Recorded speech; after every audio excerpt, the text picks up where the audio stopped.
usually don't start here, but I thought maybe we could start here today with growing up in London. Growing up in Camden. It's funny. I go to Camden now occasionally, and I kind of call it now the Camden theme park. I don't know if you agree with me, but it seems like you go to the Camden theme park and you can experience what Camden was like maybe 20 years ago or 15 years ago. And I know musicians complain about this too sometimes. They say that it's not really where the independent music is, that kind of thing. But what was it like growing up in Camden for you, and how has it changed? For me, I wasn't tied to that one specific area, so I lived there, but my stepdad was the stage manager of the Hackney Empire Theatre, so I spent 3-4 days of the week there. A lot of my cousins lived in South London. My dad lived out of London in West Sussex, and my friends as teenagers lived kind of loosely between Tottenham and Harlesden. So I spent a lot of time all over London, really. And I think growing up in London as a whole, and Camden was perhaps the most extreme reflection of that, is the side-by-side inequality.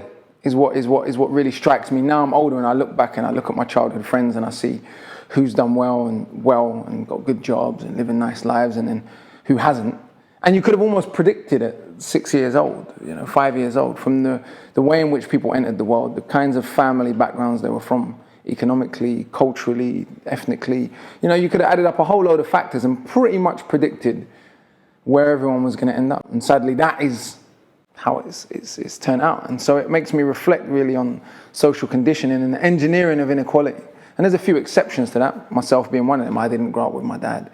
We didn't have a whole load of money. But then I had some odds in my favor. I had a library in my house as a child growing up. My mum was always into reading, always into education. Kind of pushed that on me. I had my godfather and my stepfather who were around. I experienced some bad things, but I experienced some really good things that maybe have pulled me in the direction I've gone. But then partly it was just luck. I'd be lying if I said I was never involved in any problems that could have led me in the other way.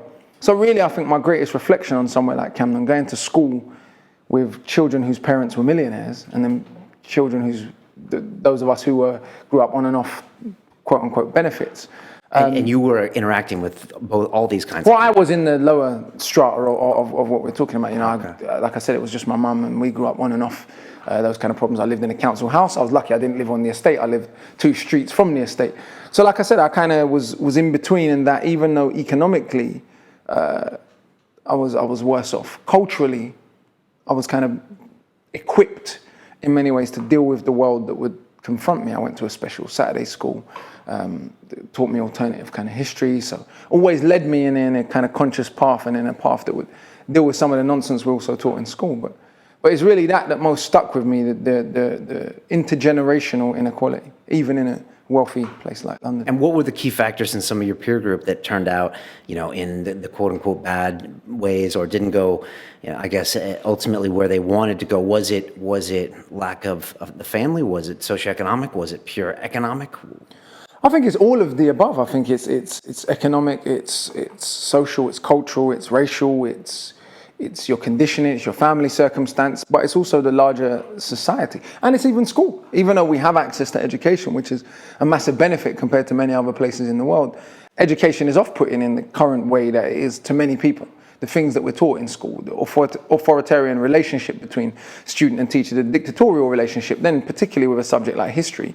But even as history impinges on maths and science and art and all these other things, the kind of Eurocentric curriculum is off-putting to a lot of people. The glorification of monarchy. Even if people can't articulate these things directly, even if students cannot say, this is what I think is bullshit about school, they just have a feeling. And so I think many of the students that are rebellious are often the most gifted, particularly from lower socioeconomic backgrounds, are often the most gifted students. There was a famous study, I don't know the exact statistics, but it was looking at what percentage of people in prison had above Einstein's IQ. And there is a portion of people in prison, if you go from country to country, that have this high level of IQ. And I would argue that actually at 5, 6, 7 years old, this mold, this kind of industrial revolution, learning by rote, preparing us to be serfs to work in factories, mode of education that we're all being asked to fit in.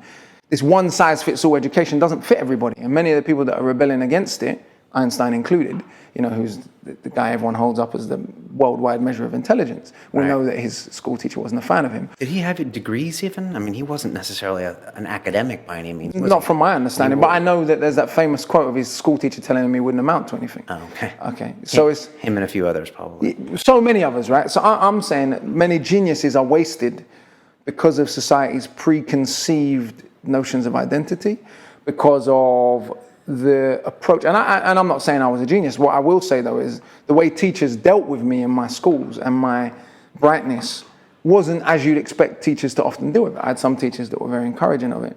I had other teachers that felt that a person from my racial, cultural, economic background, and certainly from my socioeconomic background, should not have been top of the class. And that pissed them off. And they were clear about it. That's what was interesting, that at 7, 8, 9 years old, my questioning and my display of intelligence was viewed as threatening and not as something to be encouraged. And I learned that very early, that actually this intelligence made certain sections of adult society uncomfortable. So you would play it down sometimes, or subconsciously maybe. Sometimes, and I think conversely, you're going to play up your ignorance. You know, if ignorance is what is encouraged and rewarded in you, if sports are encouraged and given the thumbs up, but being good at maths is seen as not for people like you, which one are you going to gravitate towards? Which one are you socially rewarded for? And so I'm saying all of these factors, if we could put them in some kind of mathematical equation, amount to a society where prisons are full of poor people, generally, you know.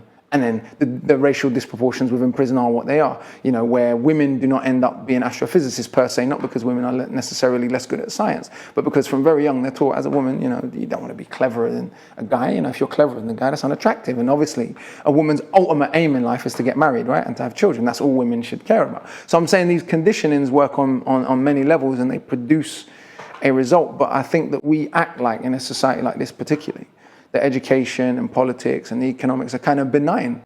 We're not encouraged to analyze, well, we live in a society that is a result of a particular set of people's ideas.